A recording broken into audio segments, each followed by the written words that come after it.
individual that really understands it. He doesn't mind paying money, but when it comes to private residence, it needs to be managed by a hospitality brand. People are not going to ask you about the cost per square feet. People are not going to ask you about the service charges. Yes, I would like to live in this building. But that is the reason why we got the sales gallery on the place. So once you chose your materials, you step outside and you actually see the view, not on the screen, not from a different building, no, from actual location. I still think that having physically looking at all those options is much better than seeing it on a computer screen. Yeah. And they don't need to have an army of people. They have us. They have region to take care of. From the minute they land in Dubai to their favorite flowers delivered to everything, whatever they want, the chef, they're taken care of. So for them, it's a hassle-free.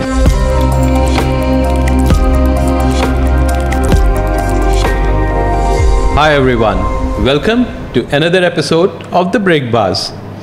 Today, we're diving into a segment which is touched by a lot of real estate consultants across Dubai, and that's luxury real estate. Now, I think luxury real estate is a term that has been coined specifically for the products in Dubai.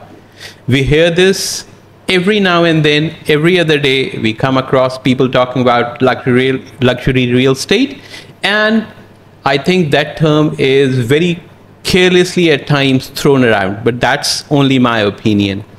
Now, today, my guest is a person who is very apt and one of the most competent people to comment on the luxury real estate segment. So today, in our studio or in our office, we have Ms. Anna Chung, who is the sales director for Sankari Developers. Welcome, Anna.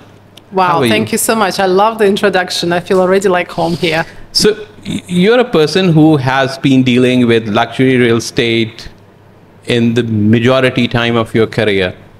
That's something that you're very comfortable in, and that's something that you have hands-on experience.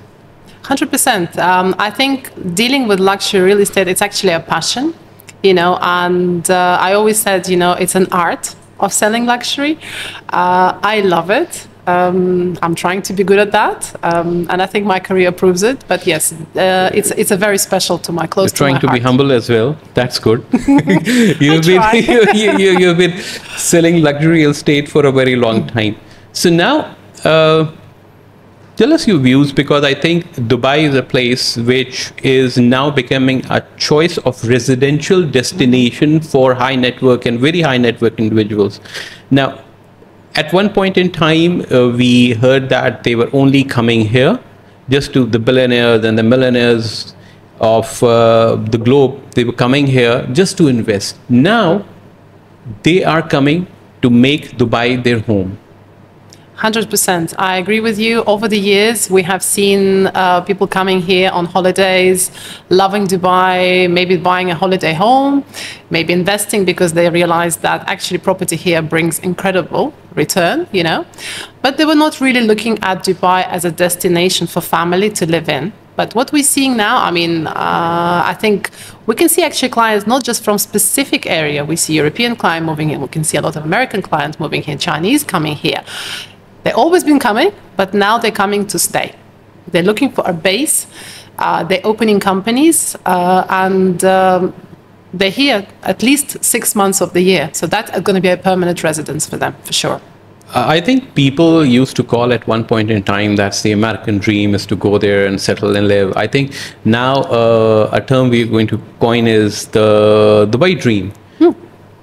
People from across the globe, they would like to come here, move their families here, because the social network and the fabric this community offers of Dubai and the safety network that it offers, that is of paramount importance to a lot of people from across the globe.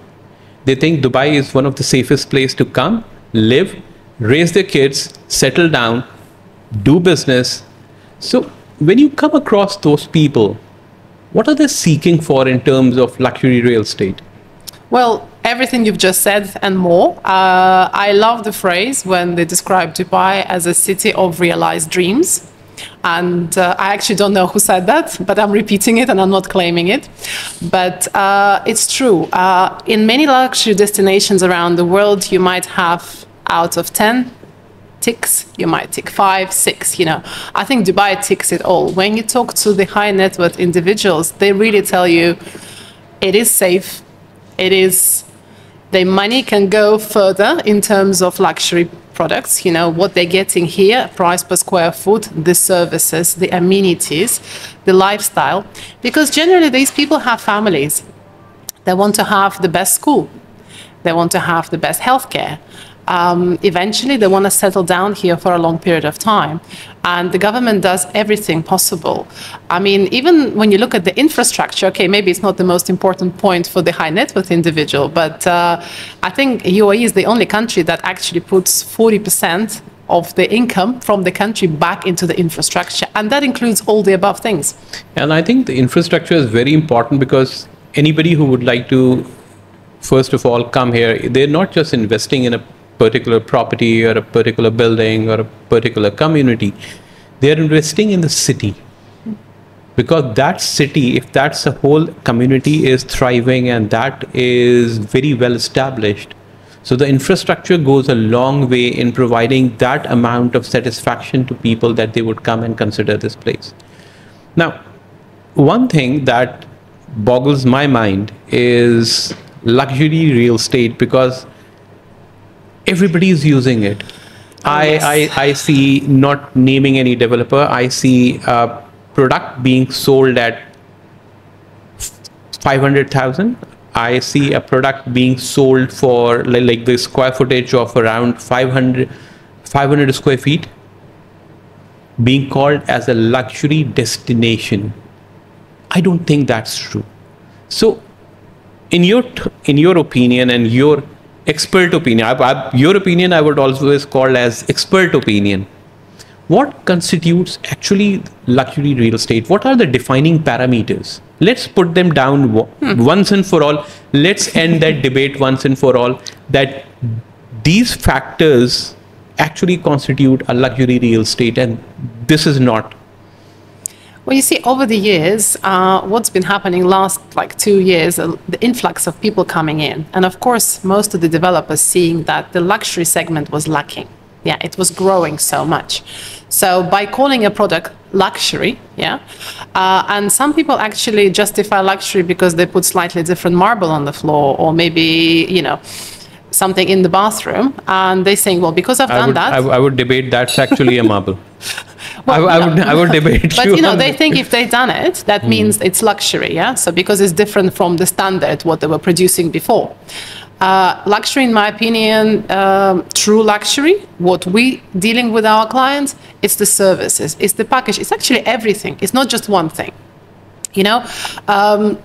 For us, hospitality brand was very special because obviously we understand that this is what clients can have in terms of, the service we will provide after the building is ready, but many components. The building has to be designed by the best architect. It has to be in the best location.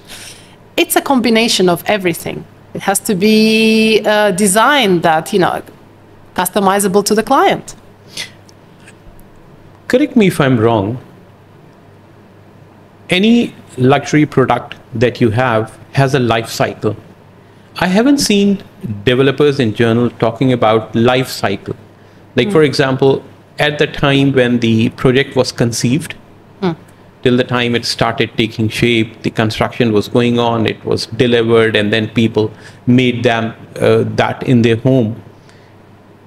Till the time they lived there, years and years down the line, that is the complete life cycle of a luxury real estate project. Why don't developers talk about the complete life cycle? Why don't they just talk about, you're the only one I've met who talks about, okay, when they're going to convert this house into a home, what will happen then?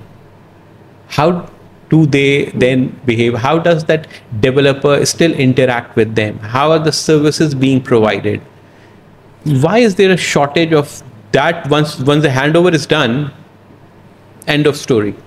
Well, I think it depends on developer, for sure. I mean, the way we've designed our tower, we actually haven't designed the tower with Foster and Partner and then decided who's going to live in it. It was the other way around. We sat together collectively as a team and we envision who will be living in this tower. And people who will be living in this tower, what do they want? What do they want that other person, other developer, other location doesn't provide them? Let's be different. Let's provide something even more. Once we pinpoint what is the most important, at least for us, what we see, and of course nothing is perfect, we might have something to add later on, then the tower was designed. So it was the actual, this is the actual, what I would say, the line diagram that's supposed to be followed.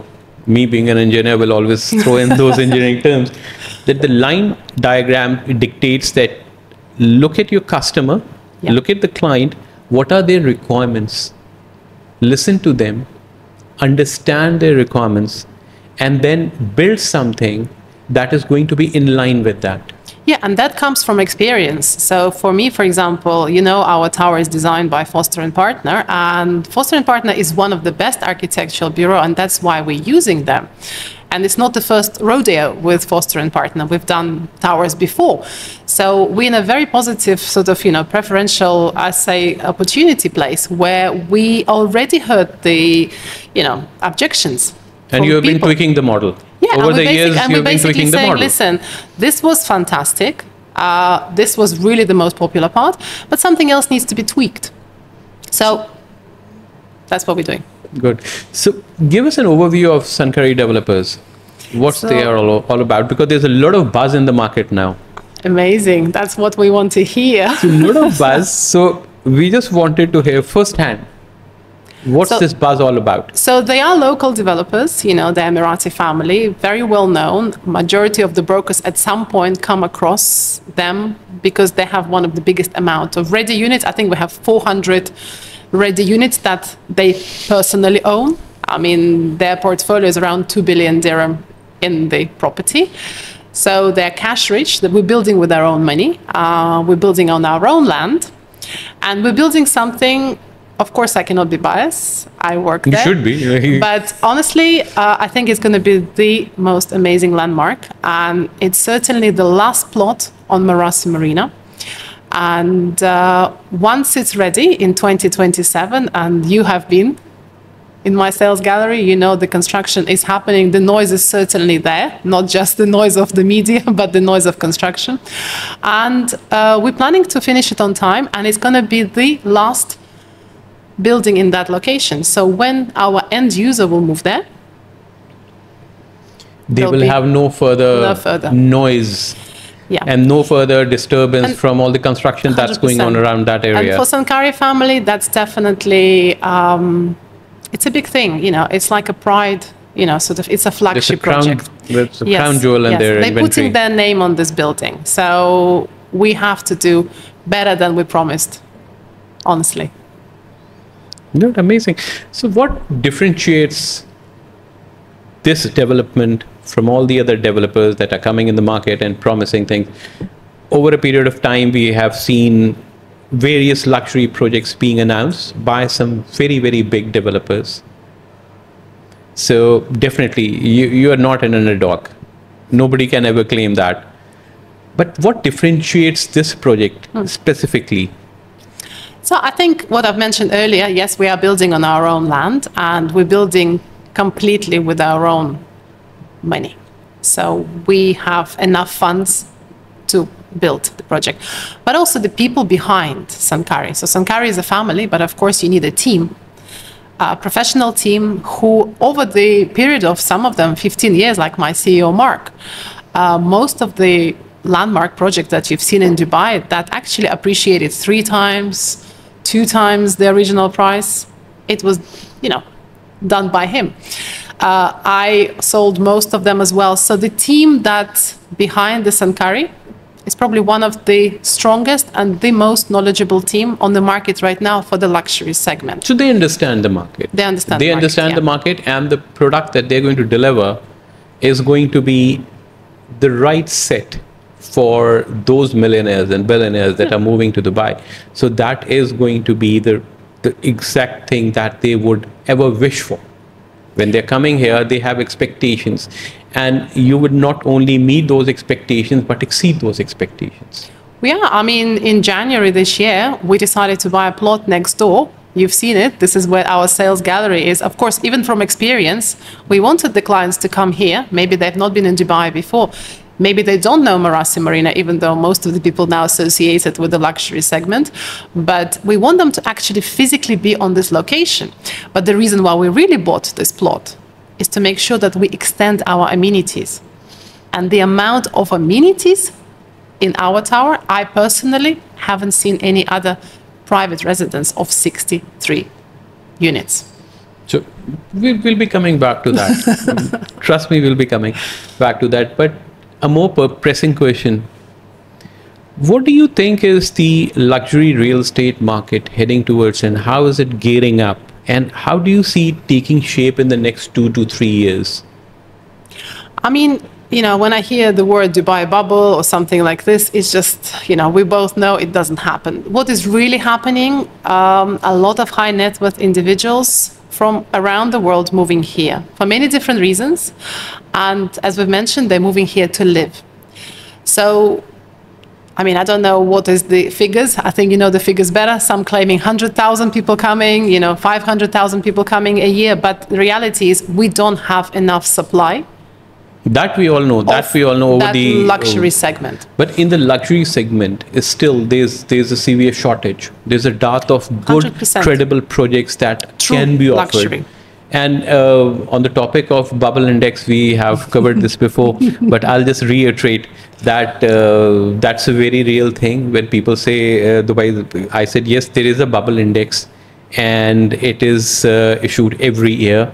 And Dubai, there are 3 zones: red, orange, and green. And Dubai is the greenest one in that, and it's one of the safest places because of the economy. Yeah. And if your GDP growth is in tandem with your real estate growth, that means you are in green zone. And with 4% plus GDP growth for Dubai, that is, guys, that is well taken care of. You don't need to worry about Dubai being in that exactly. kind of a trouble.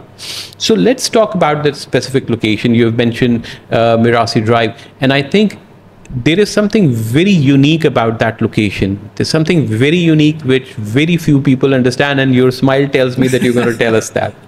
You know, I'm glad you're saying that because you've been there, you've been in the market for a long time, you understand it. But sometimes you have, I don't know, brokers coming and saying to me, but this is Business Bay. Yes. It isn't a business bay. It is located in the vicinity of Business Bay, but it is a Marassi Marina. And I think me and the rest of the team, when we used to work elsewhere, we've done a great job bringing this location to the luxury segment as it is now. Let's say 3-4 years ago, if you say, you know, Marassi Marina, nobody wouldn't. Nobody know. Nobody knows. They're like, oh, where is it? You know. But now the association with the 5-star hotel, with the Michelin star, it is the luxury destination. And that is why Foster & Partner is so heavily involved there, because they've done 4 towers there. Ours the last. So every single person who somehow connected to DIFC, and we understand that our clients will be business people. This is the reason why they want to live in this location. But some of them don't want to live in the hustle and bustle of downtown. You know, the traffic. You know that you have to live on the higher floor to be physically able to see something. You know, the beauty of Marassi Marina is the widest part of the canal. You're literally living, you know, what you've mentioned before about the Trump Tower in New York. Well, it sits close with the open view of the Central Park. This is what you're getting. You see the full skyline Dubai from our location, but you're not in it. So that's, you know, it's very ironic. This debate I had with a lot of people. Is it better to live in Burj Khalifa or to live in a building which has Burj Khalifa view? Has Burj Khalifa view. Has Burj Khalifa view. 100%. Hands down. Hands down. Hands down. So this is, I think, Marassi Marina is the sweet spot where you are far away from that hustle bustle. Mm-hmm. If you want, you can just hop onto that area. But if you do not want that in your daily life, you're not subjected to it. Number one. Number two, Business Bay and downtown have different set of, like, you have Burj Khalifa, you have other buildings, and not taking the names of other buildings, you have a different set of buildings, amenities, style of construction, living standard. All of these, they have a mixed plate. Yeah. This Meraci Marina is an isolated, I would say, a piece where you just have these luxury segment real estate there, and that defines it as a niche community. 100%. I mean, even from accessibility point, it's a very nice location. When the traffic in downtown and Business Bay where we are, it's very easy to exit. But the good thing, we don't actually have RTA parking next to us. So people who will be using the marina are actual neighborhood of the people who are living on the Meraci Marina. So it's not a busy place, but it is 5 minutes away from the most busiest place. You look at it, but you're not in it. You can... Yeah, you can see it. You can see. So what stage of construction is actually happening on the project, on site? If you can just give us a brief on that. You have heard the noise. I've heard the noise. It was loud. We are completely demolishing now. So everything was demolished now, and we're in the piling and shoring and piling stage, yes. Yeah, you know it better, given your background. But yes, it's going to be coming up very soon. Good to know. Good to know. Now let's talk something about the branded residences. There is a lot of noise in this market, and I think the noise has greatly increased for the past 1 year, 1.5 years, that people are talking about branded residences. Now, that brand may or may not be associated with the real estate segment, or can be like a watch brand, or can be a car brand, and we have a couple of car brands. But I think, in my humble opinion, the two things: first is the experience, and then the second thing is the service delivery that is going to be offered not only at the time that project is completed and handed over to the residents, but for years and years to come. So how do you see this dichotomy? I think you nailed it. There's millions of brands in Dubai. In fact, Dubai is the city for the brands. We all love brands, yeah? And of course, it also trickles down to the real estate, Brands sounds good, it differentiates one building that is standard building from a standard building with a branded name. Yeah. When you say there's a certain brand, you know where it's located, so it's more destination location. You very much understand what it means when, let's say, a broker shares a brochure with a client and it said a certain brand, let's say jewelry. Yeah, you understand your association is happening. What you don't understand is, once this building is handed over to you, what are you getting from this particular jewelry brand? Is this jewelry brand or a car brand or any brand, fashion brand, let's not name names, yeah? Does that give you after service? Who's going to take care of the residents? Who's going to provide the service? So for me, for the end user, for that luxury individual that really understands it, he doesn't mind paying money, but he wants to know the service will be provided. And I'm 100% convinced they will not be buying something of fashion brand for themselves to live in, because they can buy fashion. Yeah. They can buy a car, they can buy jewelry. But when it comes to private residence, it needs to be managed by a hospitality brand. That's why hospitality brands do so well in Dubai. Your people are used to that level of experience, and I think it's more of as real estate purchase of this segment is mostly an aspirational purchase.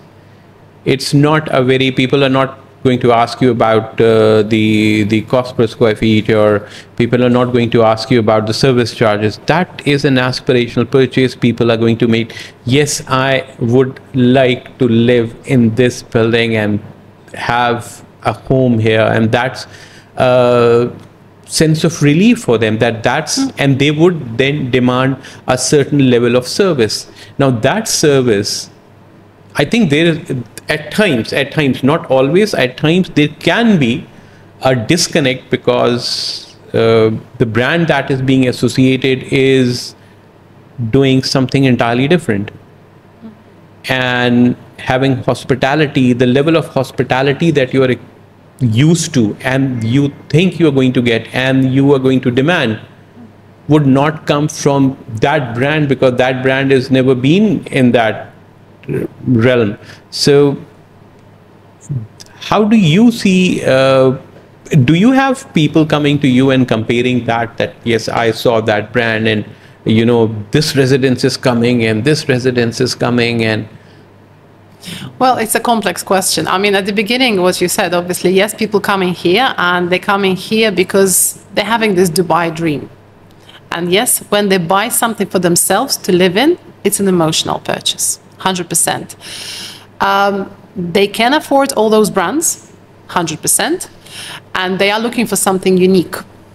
So when I want to buy a car, I go to a car showroom. When I want to design a jewelry, I go to a jeweler. When I want to have an amazing tower, I go to an architect. That's pretty much how I look at it. If I want to have a very good service, I go to hotel. Hospitality brand. That comes to it. But talking about other people asking these questions. I mean, marriages can happen, but it's very tricky. It can be a very tricky marriage. But, I mean, majority of the time, it's actually brokers that confuse sometimes the client, to be honest. They're saying, yeah, but we have this brand and this brand. The actual buyer understands the difference. And I'm talking about the buyer for our project, 10 million plus. Because the client who has $10 million plus to spend on a project, on an apartment for himself, I don't know, penthouse, he has at least 100 million in his pocket. That person understands the difference between jewelry brand and a hospitality brand. He enjoys both, but for different reasons. But they're different segments. Yeah. He understands the boundaries that exist. Yeah. And we should also understand the boundaries that exist for this brand and the second brand and the third brand, which areas they are excelling in. Yeah. And they might be the market leaders, but they're the market leaders in their own segment. 100%. And those brands are amazing. I mean, there's certain brands that have been launched here. I have cars. I have, I love it. And actually, even our clients might potentially buy it for investment. We're talking about actually end user living in the tower for themselves. And that's very different. That's different. Would they invest? For the investment, yes, of course. Branded residence is always done well around the world. We know that. Any brand. It's always a little bit better than the normal. But are you going to live there if you have 100 million? That's a different question. So I would not only invest and leave it to appreciate, I would actually convert that into a home. That's why it will become an aspirational purchase. So you are one of the people who deal with HNIs and VHNIs more than anybody else. What triggers a purchase for them? Emotions, again. These people have a very clear picture what they want. When you talk to them, when you start saying, I have this certain things in the apartment, they understand it. I don't have to explain to them. They know those components, and if they want they know the building blocks. They basically have a list, and we try as much as possible to fit into their criteria. Of course, we're not perfect, nothing is, but they have a very clear picture what they want. I think they're very clear-minded and clear-headed of what they want. Yeah. They're not confused in their requirements. The requirements are pretty much very clear. And I think a lot of people at my end, the brokers and the real estate professionals that deal with them, is when they come across them, they just try to sell them something rather than understanding. So I always say my job is not to sell you something. My job is actually helping you in making that purchase that you want. Yeah, it is. And I mean, listen, even end users love knowing that when the project is ready, they will still make money. That's another aspect. Yes, you're buying it for yourself. You have absolutely zero desire to sell it. But I've experienced clients in the past Is in a different project that they said, no, we definitely bought for ourselves. We're not planning on. But when they realize how much it's appreciated, damn right, they sold it. It's a feel-good effect. Yeah, it's a feel-good. Yeah. Like it's a feel-good factor. I know I'm not going to sell it, but that means there's an appreciation that not only I have made a right decision, but other people are also considering the same thought process that I've been through. So I was probably the first one, or I've taken that decision much earlier, but other people also got it. That's why the prices are going up. But these people are collectors. Yes. Real estate is not their only collection. They invest in certain rare things that also appreciates in value. You know, whether it's jewelry, whether it's cars, whether it's, I don't know, anything. Paintings, a lot of things are being collected. They are collectors, and this is part of their collection. That's part of the collection. They're using it, but they want to make sure that, yes. It appreciates over time. Of course. So, people of that caliber, how much is the touch, look, feel, that factor is important to them? And because when I went to your sales gallery, it was one of the most customizable places I've been. Like, you can have a mix of this and try and see for yourself if you mix these tiles with this ceiling and this background, how will it appear? So it was one of the most, interactive and not interactive on a computer. No. Because on a computer screen, I can show you heaven and earth. But when the actual delivery comes, it's something. I saw actual samples of things, and one of the most intuitive ways you have like combined them, that yes, this background with this flooring and this tile and the colors that I saw, and you can actually create something very unique for your own apartment. 100%. I think, and that's what differentiates the best from the rest. Mid-sector developers would not offer you those customizations because physically they cannot afford it. That's a cookie cutter project, and 100%. that's the standard and that's why template. They have showrooms. They have showrooms where you walk in, you can see how the one bedroom will look like, how the two bedroom will look like, and there are 600 of them. So of course it makes sense to build it. Our units are unique. It's not just that. We're moving away from typical, you have a dark and light finish, clients can choose. No, we're thinking, why they should have two choices. They're going to live there. But those people, when they buy cars, yeah, all those cars that they're going to invest in are completely customizable. So see the approach in life they have. The approach in life they have is entirely different. Yeah. So, I mean, in the kitchen, you've seen, we have 4 choices, and not just one nice and 3 so. They're all 4 amazing. It's actually almost confusing for the customer. And the reason, have you seen, it's a very interactive piece of marble. They can turn the marbles and create the whole palette of their apartment and actually physically look at it. They can come from the living area or from the entry, from the lobby, all the way through living area, through the bedroom, through the bathroom. You could see it.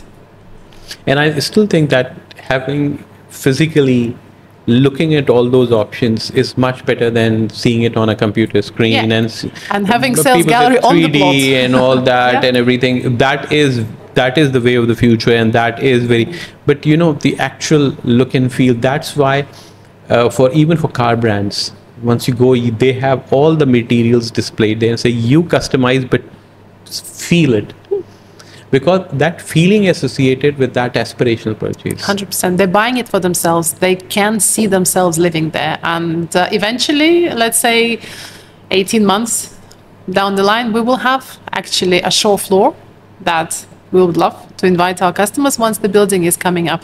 But that is the reason why we got the sales gallery on the place. So once you chose your materials, you step outside and you actually see the view, not on the screen, not from a different building, no, from actual location. How many developers have sales center before the building even done on the plot? I don't know.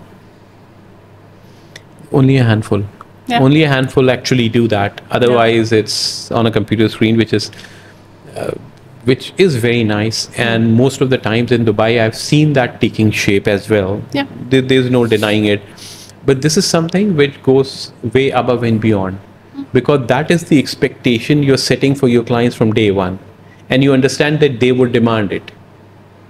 Yeah. So That's perfectly fine. So what are the salient details of the residences that are being offered, like the layouts or the sizes or anything very specific that you can tell us? Well, it starts from the name, and the name is Regent Residences Dubai Sankari Place, and it is the only standalone Regent residence in the world. So that's obviously a big thing. You know, And the brand name is huge. and the brand name is huge, and it's a huge kudos to us to actually bring this residence without a hotel, because generally brands enter the market, whether it's the city or a destination like UAE, for example, or even Middle East, they don't have a presence. We are the first project they're doing, and it's not a hotel. And it's yet. not a hotel. Yes. Because for them to trust a brand partner to deliver the same quality of service, and that not only service while it's being constructed, their service actually comes once it is fully operational. 100%. So that merger, it takes a lot of due diligence on their part to remove the hotel tag and just put a residential tag there and be partners with somebody who is going to be equally appreciative of the value added services that are being offered. 100%. And I think when they saw our tower, when they look through obviously what we will be potentially launching, when they've met the family, I think they had a peace of mind. I think what helps that, yes, it's a local family, yes, we're building with our own money, but they absolutely love the tower as well, because tower is unique. It's a one apartment on the floor. It is epitome of luxury. You have elevator opens inside. You know, they cater to that 1% of population, you know, in the world It's that designed uses for that. them. So it is very much in symphony with us, what we're offering. You know, we're really offering something spectacular. And I think it's a very good synergy, Regent and us. And apartment starting, what you asked, from 3-bedroom, and the smallest size is over 7,000 square feet. So very nice. For $10 million plus, Yeah. that's what is expected. So have you had people come to you and say, you're asking $10 million, that's the starting price, and we have these options for $10 million. Why should I compare and why should I consider this project and not buy, for example, Villa on the Palm? Okay, 2 questions and 2 answers. Most of the time, I have to tell that to the brokers, yeah, because they're coming in, they have a client for this price ticket, and they're saying, well, I can offer this or this. And I always ask the questions, what are they looking for? What are they looking for? Yeah. Are they looking for something part of the hotel? Do they want to be like residents with a hotel and then they can use hotel services? That is not us. Are they looking for something super private? Something that has 55,000 square feet amenities. We have 3 floors, tennis court, paddle court, indoor swimming pool. I mean, we literally have everything and anything that I have seen in any luxury building just for the residents. So maybe the client's looking for something private, but upper luxury. But when you're comparing it with the villa, it's 2 different things. Why? Because people It's a dissimilar product. Yeah, but I mean, you might have a client who's saying, listen, I have around $20 million I want to spend on a big villa. That's fine if he's going to live there a full year and he has literally army of staff that will take care of that villa and he will get similar services, right? He'll be lucky if he has the same view as what we're offering in the tower, but nevertheless, he'll live a private life with the army of people who help him. But we understand that a lot of our clients coming to Dubai, they live 6 months, 4 months, 8 months, you know? They're the globetrotters. They travel across the You globe. cannot live a villa unattended. Unattended for 4 to 6 So months. they don't need to have an army of people. They have us. They have Regent to take care of. From the minute they land in Dubai, to their favorite flowers delivered, to everything, whatever they want, the chef, they're taken care of. So for them, it's a hassle-free. Also, I think people of that caliber, they would like to surround themselves and network with similar-minded people. Now, those people, now it's in this day and age, it's all about the network that you have and develop. And these buildings, like I gave you the example of Trump Tower, it's all about network. And it's all about having like-minded people around you. You're playing squash with them, tennis with them, paddle courts are there, gyms are there.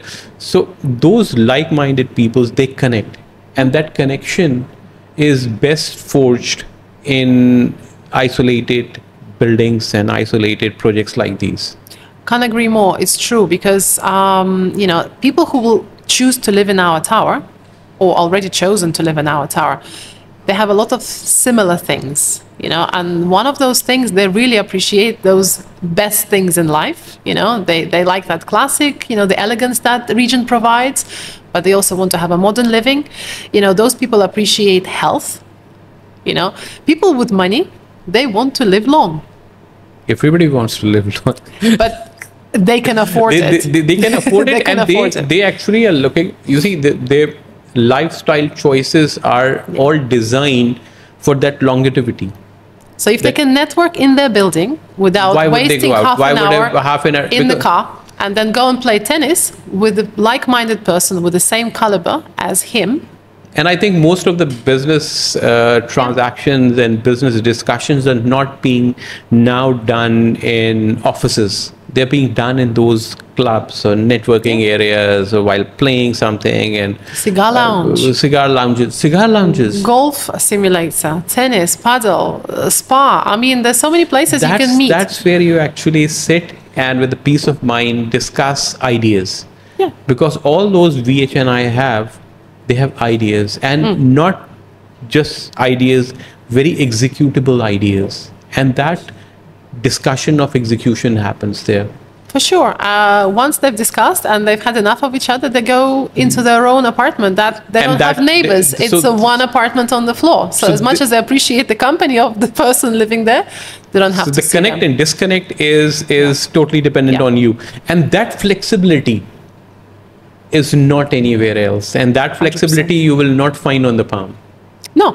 I mean, you are in the heart of the city, but you are not in the heart of the city with everything. It's a quiet area. It's a very secluded area. It's a luxury.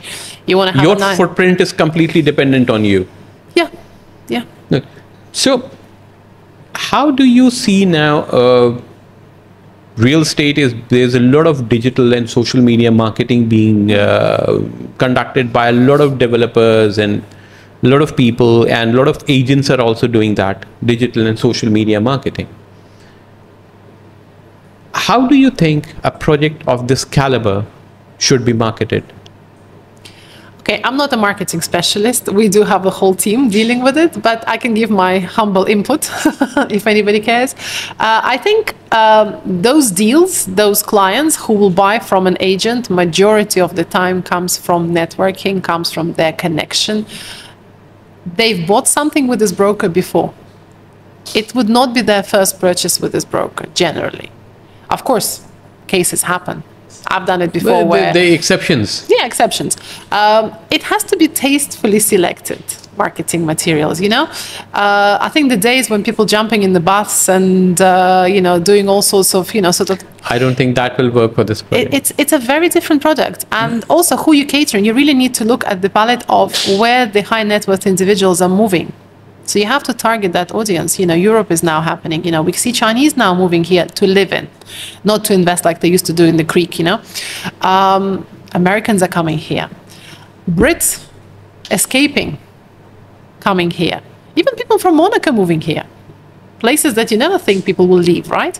I think COVID changed the whole dynamic of how I think all those places like Monaco and everywhere else, even when in COVID, and they're very restricted, and they don't have that specific things to offer that Dubai has. What Dubai has to offer is very unique in this respect. Yeah. And it's for a broader audience as well. You want to do skydiving, you have beaches, you have the desert, you have everything in between, you have car races, you have Musée du Louvre. So the vastness of the interactions is of a very high caliber in Dubai as compared to the rest of the world. 100%. It's actually a young city. I think 80% of Dubai population is between 25 and 50. you know, Yes. makes me feel old. Yeah, I'm not telling you mine. But no, it's true though, right? Yes. It's the people who are coming here, they're hungry for many things, and they're looking for safety and favorable environment to grow. And that goes as well for the investments. People who come here from a smaller caliber ticket prices, over the past 2 years, they've made money. They're investing in a higher. They're high. It's all moving. So people now who buying in the higher ticket price might not even thought about it 5 years ago. So you see, in Dubai, what I've seen is that the confidence of people over a period of time has also augmented this growth of this segment. Why? Because a lot of people have the money, but they were being cautious. Yeah. Now they are very, very comfortable in investing more. And over a period of time, their investments have grown to a degree where they can dive into this segment of the real estate and say, now I can afford a real, it's not a matter of being affording. Now I can comfortably go and purchase a luxury real estate in Dubai, because I've seen it grow on, I've seen it taking shape, and I've seen everything happening in front of me. So, one more very interesting topic. You come across a lot of real estate professionals that come to you and see the project and are very enthusiastic about selling it. Mm-hmm. What advice would you give them? And how would you tell them to approach the marketing and sales of project of this caliber? I think everybody who comes to Dubai comes with aspiration, especially brokers. You know, they want to make the mark on this city, and they want to make it with the luxury sales. And some of them do incredibly well. In fact, better than some other locations in the world. But that all comes with knowledge and patience. You know, you cannot, excuse me, you cannot come to Dubai yesterday or 3 months ago and then suddenly expect to sell. Yes, those things happen sometimes, but I think learn as much as you can, network as much as you can, and be humble. The nature and magnitude of this project dictates that the brokers and the real estate professionals that come and show their interest to work with you, how do you select them? How do you go about the process of selecting and identifying that this is the right person who will be? You see, there's an organizational fit as well. How do you connect the dots there? Because the reason I'm asking you is because you have a tremendous amount of experience in not only selling projects, this project, but projects of similar nature. And you've always been associated with projects of similar nature. And you've seen a lot of people come and go and talk to you and claim anything and everything they've done. But how do you select the people that this is the person that I can actually work with? So we have, 35,000 brokers in Dubai, right? I don't. This is what I've heard, the numbers. I think registered ones are around 13,000 something. 13, okay. Somebody said to me 35. Maybe that's just coming and going one, but doesn't matter. I cannot know all of them, and absolutely no reason for that either. I think the luxury segment is a very small place, even though Dubai is a large place. We tend to know each other over the period of time. At some point, we could have come across, at least in my career. The same brokers that used to deal with me before, pretty much they deal with me now. Of course, we have new agencies. We have mix and match. There are people leaving companies, opening their own, people coming from elsewhere. The same migration was happening with clients, the same migration happening with brokers. We do see brokers that used to work in London. We see brokers that used to work in Monaco coming to Dubai. So, of course, you always meet someone new. I think you have to rely on your gut instinct and maybe that sort of radar that over the years and see the money trail. Yeah, I mean, everybody claiming something, you know, and it's okay, you know, in Dubai they say it, fake it till you make it, right? But in reality, anyone who can bring me a client, I would work and I'll support. I would even support the people who maybe not have enough experience, but they have something different. You know, the personality, the approach is different. I've known brokers who's been here for 20 years and they would never sell luxury. They have approached to the same product the same way. Is it the last unit? Bring the check, you know. They don't have patience to sell luxury. To sell luxury, it takes time. It's not like selling a studio on the day of launch. You know, you take the expression of interest and you sell it. It's different. It's a different ball game altogether. You might be working with this client for 6 months, a year, until you reach that finishing line. I completely agree, and this segment I always say this, and I'll reiterate this once more, that people like to work with people that they like.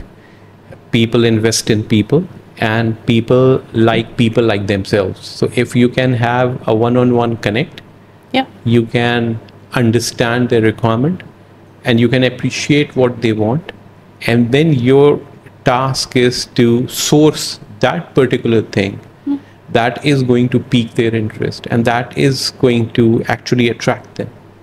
Yeah, I mean, and I 100% agree with you. And also, I think when I said patience, you know, sometimes you have to do that after service. You know, if you sold something to the client and, you know, stay in touch with him, resell it for him, make money together with the client, you know, have this more like a long-term relationship. Yeah, long-term relationship. Don't rush. Don't push. Because if you rush and if you push these people, they are very clear-headed. If you try to push them, they will back off. And also be on the same level with them. You know, Yes. respect yourself. And this goes a lot in this industry. You know, people need to respect themselves. They need to understand that real estate is a profession. It's not a hobby. It's not part-time job. And unfortunately, a lot of times it is. A lot of times people come across to me and they say, you know, I'm doing this, and I thought I have time and I will do real estate as well. No, it's a full-time job. If you want to be successful, you know, you don't see lawyers suddenly, you know, I don't know, cleaning cars on the weekend. You know, it's different, right? It's, well, maybe they do their own, but you know, I do my own car. My husband does his own as well. But no, the reality is, you know, it's a full-time job. It's a profession. You know, you need to educate yourself every single day. You can't just be a broker because you've been here for many years. You know what you do. No, things change. I mean, launch is happening every day. How are you going to differentiate for your client? What are you going to offer? Look at the laws. Look at things happening. You know, And what's look the at trend? how Dubai is taking shape. Yeah. I mean, follow the money trail. See where the money is heading. See what's happening. What's Dubai's vision for 2033, Dubai's vision for 2040, what's the global economy is all about. So just not concentrate on selling that studio, but think on a bigger perspective. Have a bigger picture in front of you. I think a lot of brokers, sometimes they're just fearful of touching the bigger ticket price. They almost like need to be pushed. They don't believe in themselves, you know. They think, oh, you know, I stick to what I know. Yes, of course, you need to stick to what you know. But you need to grow as a person. yeah, you have to grow. I mean, you might have an investor who always invests floors. That guy has got money. Mm-hmm. Maybe he wants to live in a place himself. Have you offered a different lifestyle to that person? Yeah. Maybe they need to also, they're looking to upgrade their lifestyle. Who do they go to? Because you're supposed to be a consultant. You're supposed to be a professional who's going to guide them, your clients. So on that note, I would thank you so very much for being here today. I know you were a bit under the weather and we have been trying to drag you here. And I think that we had a very, very insightful chat. Thank you for bringing all your vision, all your expertise to us and sharing it with our client base. Actually, I really enjoyed it, even though I'm slightly under the weather, but I actually enjoyed talking to you and the time just flew past. So thank you so much for having me here. Thank you. On that note, we'll call it a day. See you next time on The Brick Buzz. Thank you.